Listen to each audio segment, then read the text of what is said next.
Alhamdulillah, Pak sehat Pak. Alhamdulillah sehat. Gini Pak, pada hari ini saya ada tugas dari Guru Penggerak, yaitu model 3 dari 1 tentang pengambilan keputusan berdasarkan nilai-nilai kebajikan sebagai pemimpin pembelajaran. Ya. Jadi tugas saya di sini adalah mewawancarai kepala sekolah, yang mana di sini sebenarnya perintahnya ada 2 dan 3, termasuk sekolah yang tempat saya bekerja. Jadi kita mulai Pak ya sekarang ya. Yang pertama kan selama Bapak menjadi kepala sekolah nih ya, bagaimana Bapak dapat mengidentifikasi kasus-kasus yang merupakan dilema etika atau bujukan moral, Pak? Terima kasih Pak Soekarno. Seperti pada teman-teman yang lain juga ya, teman-teman lain juga sudah membuat sebuah penugasan juga, dan saya selama ini selalu memberikan support ya, kepada Bapak, kepada yang lain untuk melaksanakan kegiatan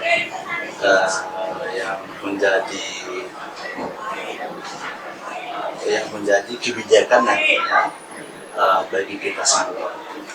Terutama pada pagi hari ini kita melaksanakan wawancara ya mengenai sebuah keputusan yang tadi yang Bapak sampaikan.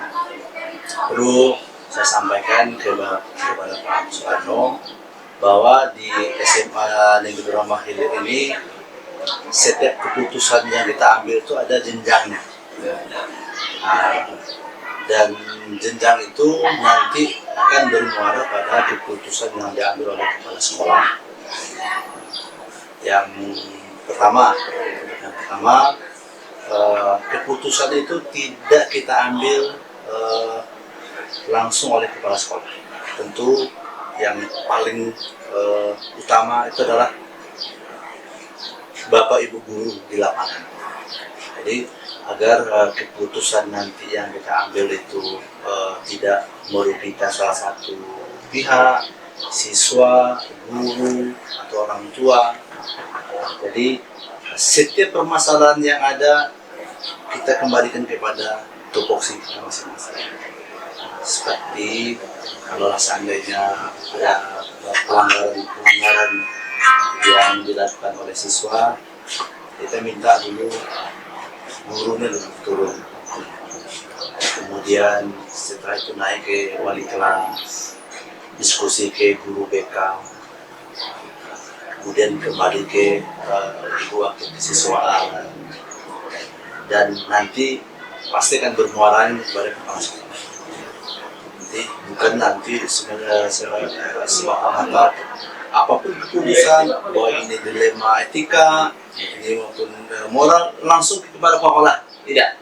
Nah, jadi kalaulah seandainya nanti itu tetap bermuaranya kepada sekolah, saya sebagai mitra dari Bapak Ibu termasuk Pak Soekarno itu pasti saya ajak untuk diskusi agar keputusan yang kita ambil nanti mana yang etika, mana yang menunjukkan moral, itu sama-sama kita pertanggungjawabkan di sekolah kita ini. Gitu, Pak. Ya, Pak ya. Jadi artinya kita keputusan itu yang musyawarah dulu kan, terus sepakat dan bisa jadi artinya tanggung jawab itu bisa sama kita laksanakan bersama. Betul. Yang kemudian Pak, bagaimana Bapak menjalankan pengambilan keputusan di sekolah, terutama untuk kasus-kasus di mana di situ ada kepentingan yang sama-sama benar atau sama-sama mengandung nilai sebagainya.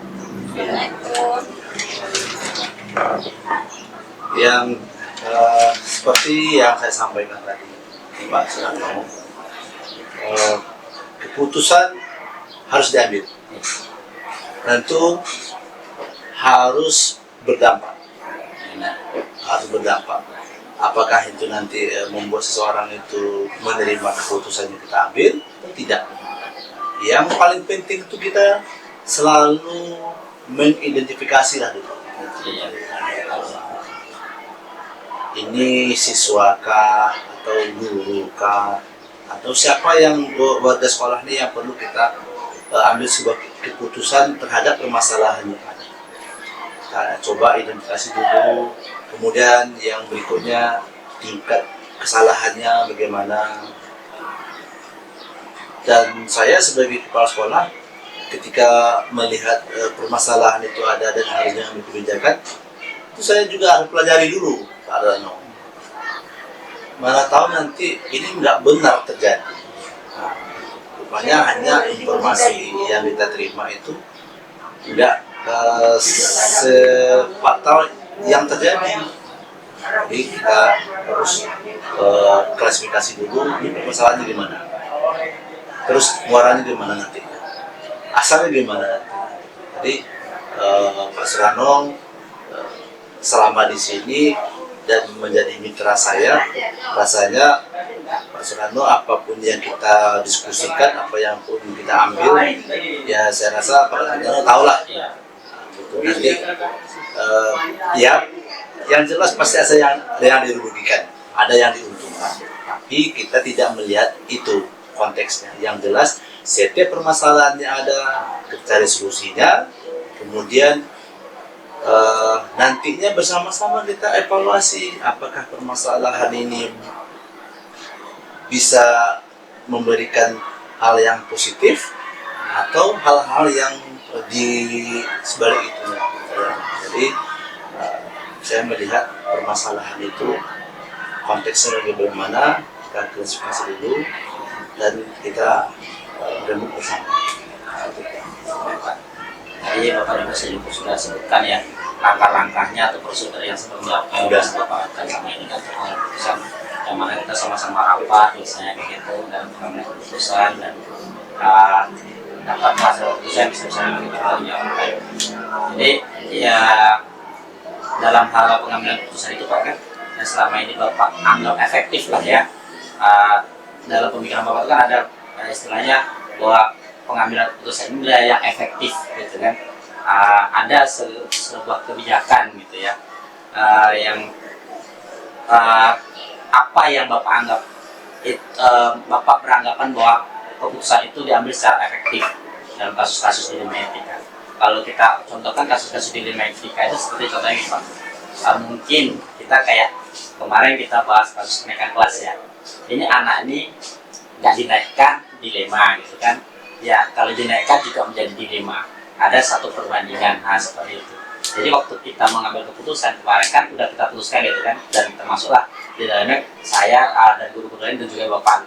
Jadi dalam pemikiran kita bersama atau Bapak gitu, apa yang menjadi yang Bapak anggap, hal-hal apa yang Bapak anggap efektif? Iya, sebenarnya tuh setiap persoalan itu pasti ada jawabannya, ada solusi. Yang jelas kita mau mengkomunikasikannya dengan baik.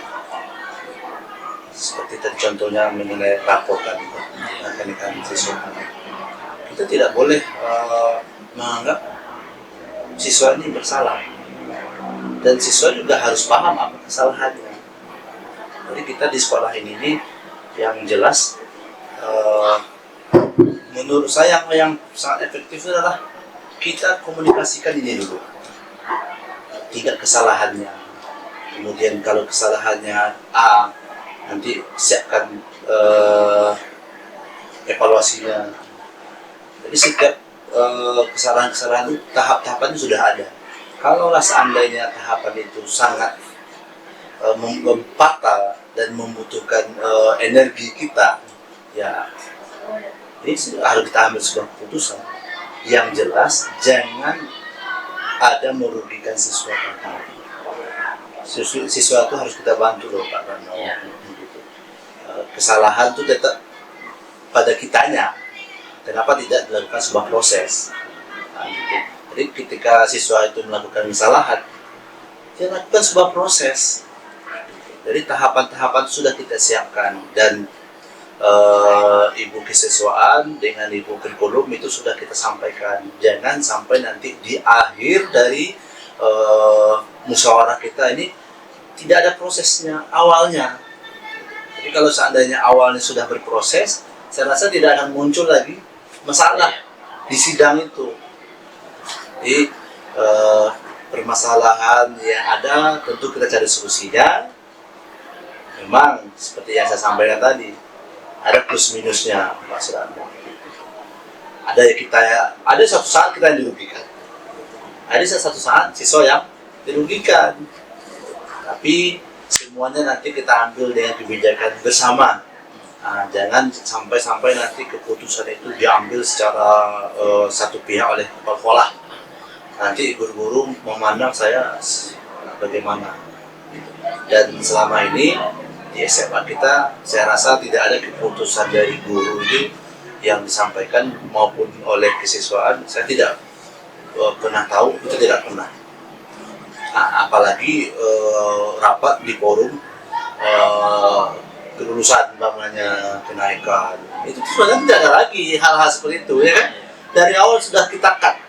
Nah, jadi di forum itu gimana kelas A, kelas B naik 100%, ya kita tinggal putusan itu. Tidak akan ada lagi nanti pertanyaan dari wali kelas, apalagi guru mapel gitu kan. Ada anak yang bermasalah di kelas ini, berarti tidak dilakukan sebuah proses, Pak. Gitu. Nah, itu yang kita inginkan di SMA Darul Mahir. Berarti iya benar Pak ya. Kalau sebenarnya kan keputusan dalam rapat itu kan hanya untuk menyelesaikan masalah pada waktu itu, dan jangan sampai sebenarnya masalah itu terulang lagi. Makanya setiap keputusan itu, kalau keputusan itu memang berpihak pada siswa, berarti kan artinya kalau ada kesalahan itu yang perlu diperbaiki berikutnya. Jadi untuk tahun mendatang tidak akan ada lagi yang seperti itu, Pak ya. Jadi dari pengambilan keputusan ini Pak ya, yang selama inilah yang merupakan tantangan Bapak lah dalam pengambilan keputusan yang berbasis pada kasus-kasus dilema etika itu, tantangan. Tantangan pasti ada. Rasanya selama kita hidup ini pasti ada tantangan, gitu kan. Yang paling berpengaruh pada sebuah kebijakan ataupun keputusan yang kita ambil, yang paling utama menurut saya adalah sebuah tekanan sosial maupun tekanan terhadap masyarakat, pasti ada, karena sebuah keputusan yang kita ambil.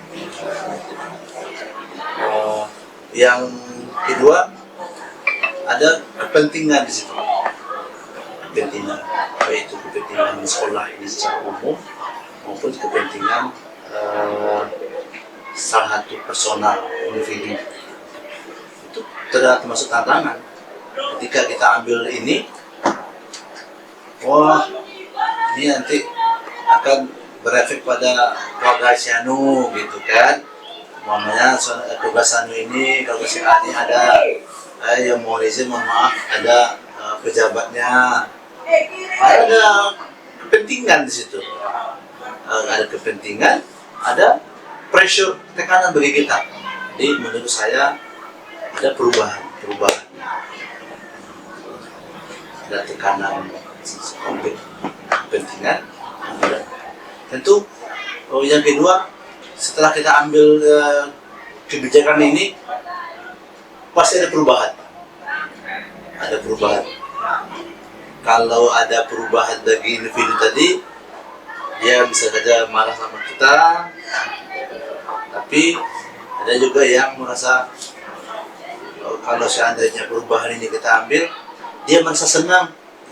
Ada perubahan bagi dia. Ini plus minus Pak, ada perubahan yang menurutnya berefek pada kita sebagai ambil kebijakan. Ada yang sama personalnya, seperti yang saya sampaikan tadi itu. Yang personalnya bisa aja perubahan dari perilaku dia. Kalau dia merasa itu terbantu oleh keputusan kita tepat dan pas, dia akan berubah ke hal yang positif.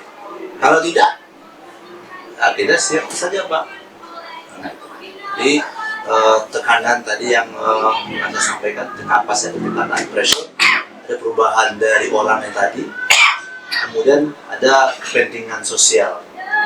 Itu tantangan yang berat Pak. Jadi selama di sini ya, hampir 4 tahun saya di sini, keputusan yang kita ambil pasti punya tantangan. itulah tadi dilema dari masyarakatnya atau warga sekolah pada umumnya. Selanjutnya nih Pak ya, apakah Bapak memiliki jadwal atau tata kelola tertentu dalam sebuah penyelesaian kasus dilematika? Apakah Bapak langsung menyelesaikan di tempat atau memiliki sebuah jadwal untuk menyelesaikannya? Bentuk atau prosedur seperti apa yang Bapak jalankan? Seperti yang sampaikan dari awal tadi, kalaulah seandainya nanti keputusan dari teman-teman di bawah sudah diselesaikan dan harus diselesaikan waktu itu, ya kita harus selesaikan Pak. Jangan sampai nanti permasalahan yang ada kita tunda-tunda akan mengakibatkan nanti permasalahan yang baru. Jadi ketika ada permasalahan, menurut saya itu kita cari solusinya pada hari itu. Kalau seandainya sudah sampai di jenjang kepala, kalau seandainya masih berkutat di bawah saya atau di kesiswaan, bawah di kelas, saya rasa mereka yang di bawah langsung action pada hari itu, pada waktu itu. Jadi menurut saya, ada nggak jadwalnya? Saya harus meluangkan waktu. Tentu harus ada jadwal dong, ya kan? Jadi ketika ada jadwal penyelesaian sebuah permasalahan ini, saya siap untuk meng-cancel jadwal-jadwal yang lain. Jadi agar permasalahan itu tidak menumpuk. Ya nantinya kalau sudah menumpuk, butuh energi kita Pak Serano. Nanti bisa saja Bapak sebagai pemimpin pembelajaran sekarang sudah sedang berproses, ya kan? Saya juga minta ini masukan, gitu kan? Kemudian saya butuh pula dengan guru-guru yang lain, kan? Jadi akhirnya kalau seandainya menumpuk, kita pasti butuh waktu yang panjang ini. Untuk itu kita langsung action dan kita buat jadwal khusus. Kalau seandainya sudah sampai ke keputusan oleh kepala sekolah. Sekali lagi saya sampaikan, keputusan yang kita ambil itu adalah keputusan bersama. Saya hanya meng-ACC-kan saja keputusan yang ada. Walaupun nantinya kepala sekolah dong yang bertanggung jawab, kan? Tapi saya paparkan ini permasalahan kita bersama, solusi kita bersama. Mari kita ambil kesepakatan bersama. Ya tadi sudah masuk prosedur juga di dalam itu. Ya bahkan dari bawah dulu sampai ke atas. Itulah saya, bapak-bapak yang belum bisa memberikan solusi nantinya, itu akan saya bawa. Gitu. Apalagi di sekolah kita ini sudah banyak yang sudah guru penggerak, kan? Jadi mereka sudah melakukan sebuah kegiatan di guru penggerak. Nah ini saya butuh nih masukan dari mereka. Gitu. Itu Pak, menurut saya. Oke, baik Pak. Berarti artinya ya dalam jadwal ini kita harus benar-benar luangkan waktu Pak ya, untuk menyelesaikan suatu masalah. Ya. Baik Pak, selanjutnya ini Pak, apakah ada seseorang atau faktor-faktor apa sih yang selama ini mempermudah atau membantu Bapak dalam pengambilan keputusan dalam kasus-kasus dilematika? Pasti ada Pak. Gitu. Ya menurut saya orang itu ya sumber daya manusia yang ada. Kita memahami ada beberapa aset, kan? Aset di sekolah kita ini. Yang paling penting adalah aset SDM-nya. SDM di dalam inilah yang mensupport kita dalam mengambil sebuah keputusan. Tentu ada dong, gitu kan, orang yang kita minta jawabannya, solusinya. Gitu. Jadi saya merasa aset SDM guru yang ada inilah yang bisa membantu saya, memberikan saya kekuatan untuk mengambil keputusan, apakah itu keputusan dilema maupun keputusan rujukan. Baik Pak, terakhir nih Pak ya, yang telah kau sampaikan tadi kan dari awal sampai kita kepada faktor pendukung dalam tadi itu. Jadi pembelajaran apa yang dapat Bapak sampaikan dari pengalaman Bapak dalam mengambil keputusan dilematika? Artinya pembelajaran itu berarti Bapak merasa bagaimana gitu kan dalam pengambilan keputusan selama ini? Keputusan yang saya ambil itu membuat saya lega, Pak. Soalnya keputusan bersama. Nah, jadi saya rasa tidak ada keputusan saya ambil sendiri. Yang membuat saya lega, keputusan sudah kita ambil. Merugikah atau menguntungkan itu akan kita siap evaluasi bersama. Pasti kita lakukan evaluasi. Kira-kira 1 hari atau 1 minggu setelah diambil keputusan, kita minta dong, ya kan, Bapak Ibu Wakil Sekolah itu ada simpang siur gitu kan, ada nggak efeknya terhadap kebijakan maupun keputusan yang sudah kita ambil selama ini. Tetap kita evaluasi, Pak. Jadi yang membuat kita itu agak senangnya, ya ini keputusan bersama. Diambilnya step, Pak, bertahap. Dari bawah dulu, ya kan, sampai nanti ke kepala sekolah. Nah, sampai ke kepala itu tidak lama, Pak. Proses itu sudah ada di bawah. Kalau kita harus mengeluarkan siswa A, sudah sesuai aturannya, ya udah kita keluarkan. Gitu. Tapi kalau bisa, janganlah sampai kita merugikan siswa. Nah, gitu. Kapan kita dikatakan seorang pemimpin itu berhasil atau guru itu berhasil? Anak tadi itu yang tadinya tidak beretika jadi beretika, dia tidak punya karakter, dia keluar dia dari SMA Darul Makhir ini berkarakter, dia itu yang dikatakan sukses, Pak. Bukan siswa yang pintar sampai kelas 3 jadi tetap pintar, itu biasa aja. Tapi kalau siswanya yang seperti yang Bapak ketahui itu ada datangnya 0, keluarnya 1, itu sukses kita, Pak. Tapi kalau datangnya 0, keluarnya 0, nah kita nggak berhasil. Jadi kapan SMA Darul Makhir ini berhasil? Ya membuat anak-anak tadi itu berkarakter. Bagaimana dengan siswa yang tidak berkarakter? Itu PR kita bersama. Nah, jadi saya minta kepada Pak Suratno, sekarang sedang berproses untuk kegiatan CGP, ya kan? Nanti Bapak bantu saya untuk mengambil sebuah keputusan nantinya.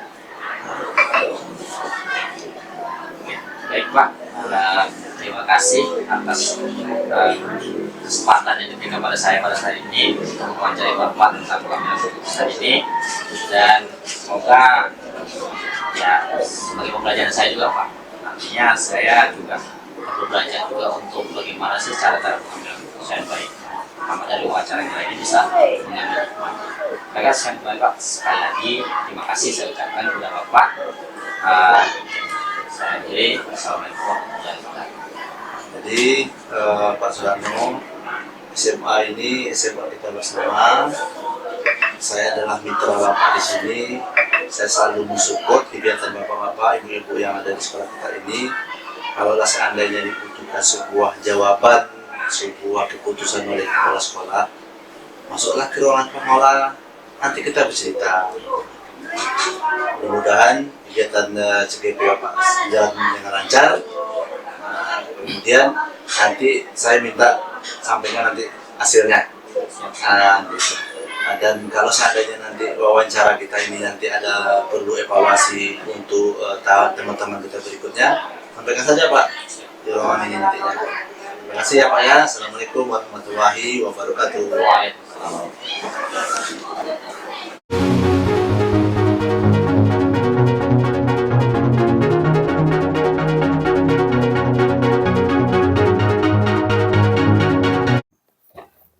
Assalamualaikum, Ibu.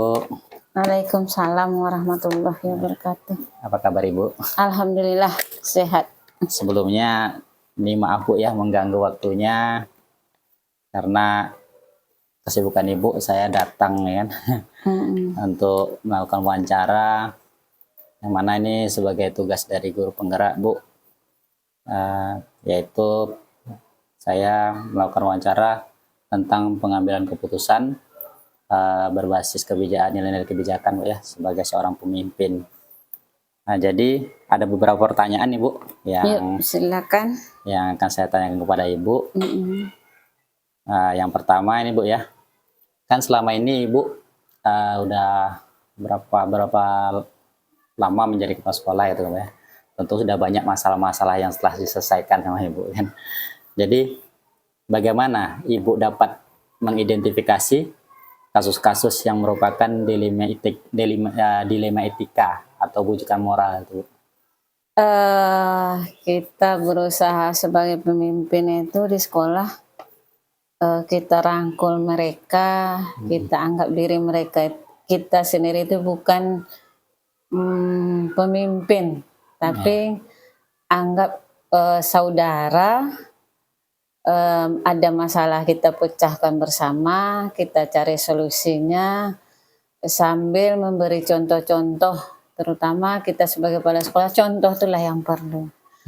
Untuk menerapkan kedisiplinan itu contoh dari diri kita sendiri gitu. Iya. Oke, Bu ya. Artinya berarti dengan Pendekatan, musyawarah gitu ya. Ya, jadi kan tentu kalau ada permasalahan tuh dimusyawarahkan berarti Bu ya, ada dapat keputusan ya. Iya.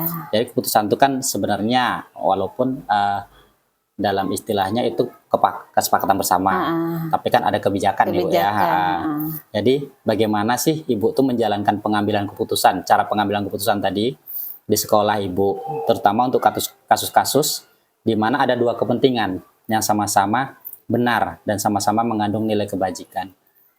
Dalam pengambilan ini itu Pak, contohnya guru penggerak, mereka itu harus meninggalkan sekolah. Di satu sisi, di satu sisi mereka harus menuntut ilmu untuk perkembangan sekolah. Pertama saya panggil dulu beliau, dalam arti kata saya jadwalkan dulu hari apa beliau meninggalkan sekolah misalnya. Saya cari dulu guru penggantinya, kalau memang situasi di sekolah ini cukup, gurunya tidak cukup, saya mengambil tindakan. Dalam arti kata masuk kelas, terutama saya memberikan contoh bahwa kepentingan itu sama beratnya, kemudian saya tidak asal suruh Pak. Dalam arti kata itu saya pahami dulu apa masalahnya, misal sakit, orang meninggal, otomatis kita harus menerapkan contoh itulah Pak. Misalnya hari ini guru ini tidak datang, sementara guru ada yang nganggur, yang guru jam olahraga. Saya berinisiatif, Bu tolong masuk dulu ke kelas ini, mana tahu besok kita kan butuh istirahat atau libur, baik itu keluarga maupun dari kegiatan kita sebagai guru. Selanjutnya Bu, sebenarnya sih di sini pertanyaan langkah-langkah atau prosedur seperti apa yang biasa Ibu lakukan selama ini dalam hal pengambilan keputusan gitu ya Bu ya. Tadi kan Bu sebenarnya udah menyebutkan bahwa Ibu contohnya dalam hal pertama nanti musyawarah, yang kedua Ibu memanggil guru tersebut jika ada kepentingan lain gitu ya, untuk menggantikan. Nah, kemudian Bu, hal-hal apa saja yang selama ini Ibu anggap efektif dalam pengambilan keputusan pada kasus-kasus seperti guru penggerak tadi Bu, yang Ibu anggap efektif lah gitu kan?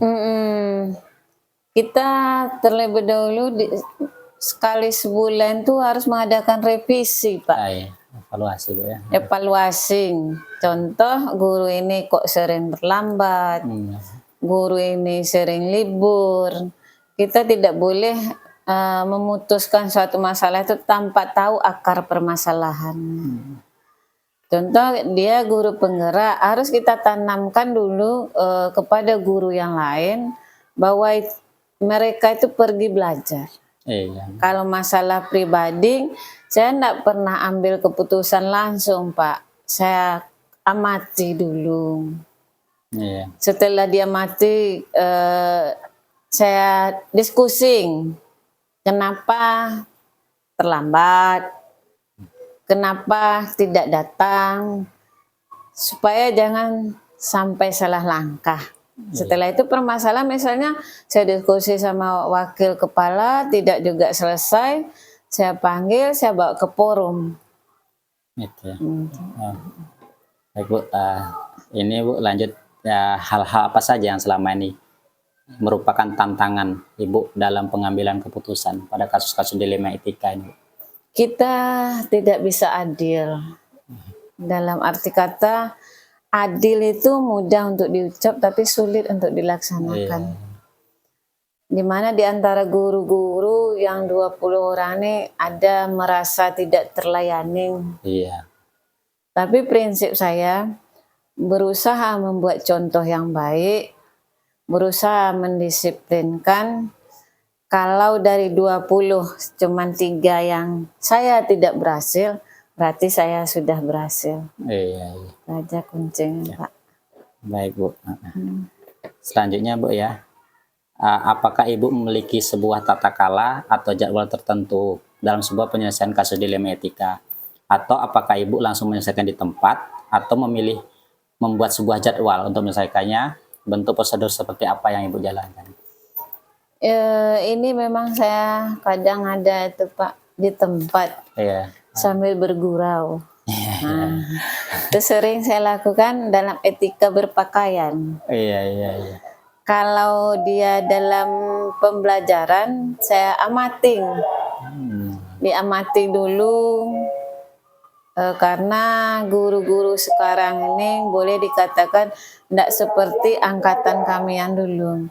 Mereka produktif, mereka pintar, tapi pedagogik kurang. Iya.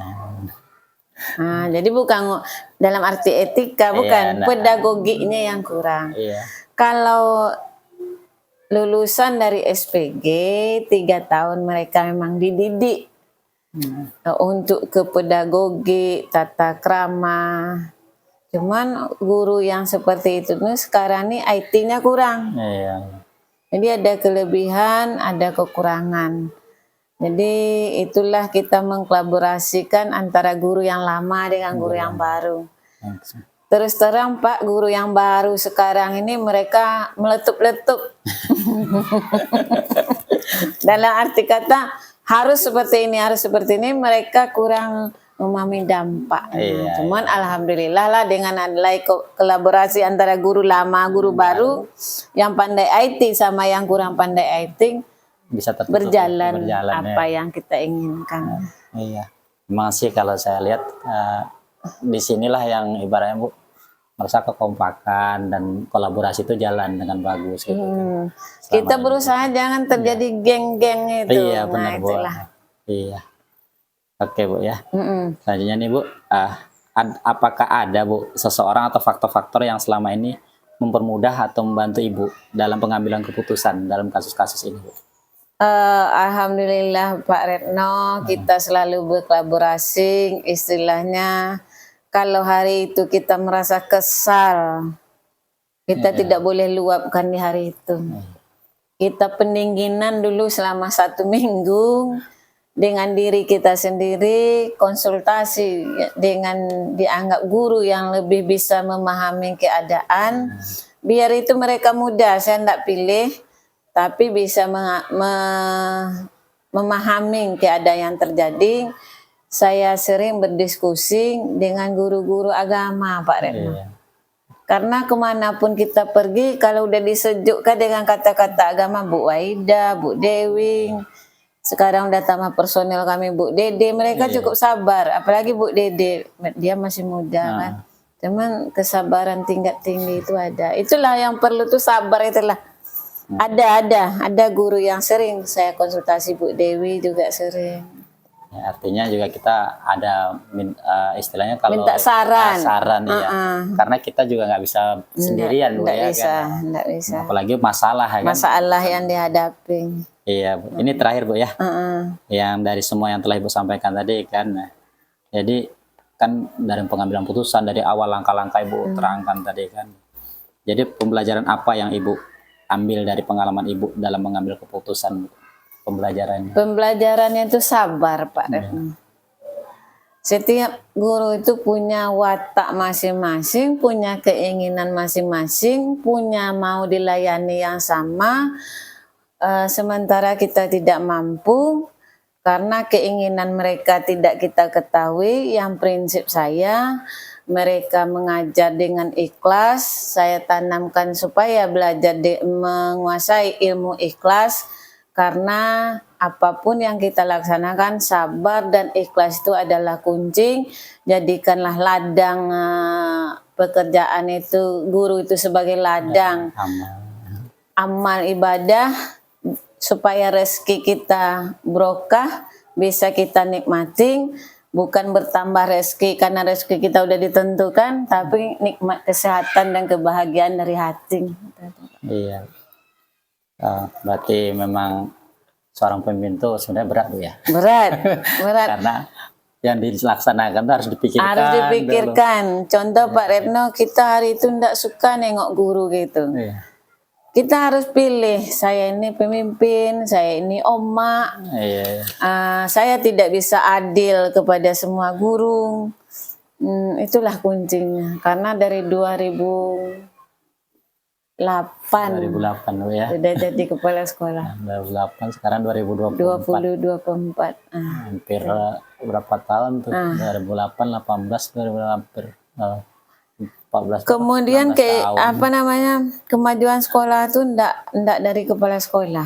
Iya, kolaborasi. Kolaborasi gitu. bersama. Memang Walaupun kadang itulah Pak Retno selama ini itu pandai pula saya, saat hati saya ndak bisa mengendalikan, saya diam.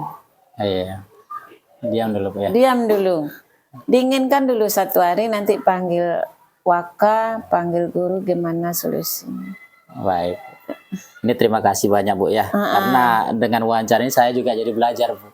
Jadi belajar sebenarnya jadi seorang pemimpin itu seperti apa gitu ya. Walaupun ya, setidaknya kita sebagai guru tuh pemimpin pembelajaran gitu. Di kelas tuh kita pemimpinnya. Iya. Jadi dari wawancara dengan Ibu nih jadi tahu gitu. Jadi kalau ada permasalahan di kelas, siswa ngapain kita gitu kan. Ngambilnya seperti apa gitu. Teknik-tekniknya seperti itu.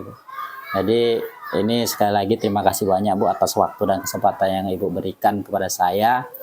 Nah, semoga ini pun menjadi pembelajaran yang berharga bagi saya dalam hal ya saya sekarang sedang pendidikan kan guru penggerak, yang mana saya mencari ilmu dan mencari pengalaman juga dari orang-orang yang telah jadi pemimpin dulu kan gitu. Yang duluan jadi pemimpin, jadi dari situlah kami belajar. Karena inilah yang akan kami lakukan untuk pembelajaran yang berpihak pada, karena sekarang kan berpihak pada murid. Pada murid. Pada nanti kunci satu Pak Retno. Iya. Sabar dan ikhlas. Iya, artinya itu.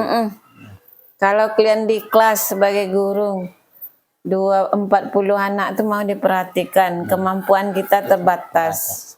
Itulah. Nah, terima kasih banyak Bu atas waktu dan kesempatannya. Saya tutup. Wassalamualaikum warahmatullahi wabarakatuh. Waalaikumsalam warahmatullahi wabarakatuh. Salam sukses selalu anak muda yang berkarya. Amin.